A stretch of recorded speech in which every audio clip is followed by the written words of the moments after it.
ਆ ਜੀ ਵੇਖੋ ਅੱਜ ਆਪਾਂ ਜਿਹੜੀ ਵੀਡੀਓ ਹੈ ਮੌਜੂ ਅੱਜ ਹੈਗਾ ਪਿਆਜ਼ ਦੀ ਗੋਡੀ। ठीक है माशाअल्लाह आ गंद खलोता होया है। ठीक है तो आ देखो जी आपां जी अज गोडी की है माशाअल्लाह। तो आ वेखो तुहानू नज़र आ रही होएगी अज जी अपनी वीडियो आ रही है प्याज ते तैयार है। कितनी मेहनत करनी पैंदी, कितनी देखभाल करनी पैंदी हर चीज़ ना।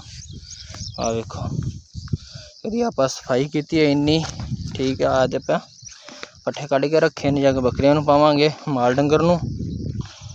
ते आज जड़ी बूटियां घाह घू साफ किया तो माशाअल्लाह अपनी वीडियो आ रही है शाम नूं तकरीबन 6-7 बजे वीडियो आ रही है।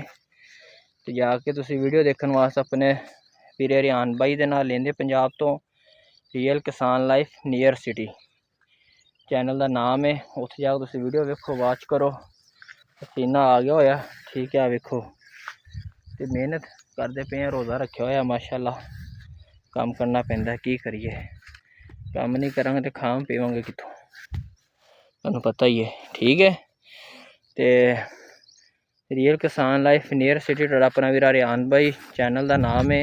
चैनल में सबसक्राइब करना, बैल आइकन बटन दबाना, वीडियो पूरी वेखनी, स्किप नहीं करनी। तो नाले कमेंट च दसना है तुसीं अपनी वीडियो कित्थों वाच करते पे हो। तो किसान अपने वीरे नूं तुसीं सपोर्ट करनी है तो किसान नूं कितना तुसीं प्यार करदे भी कमेंट च तुसीं लाजमी दसना है। ठीक है रब रखा। तो शाम नूं वीडियो आ रही जाके अपनी वीडियो वेखो लाजमी चैनल ते।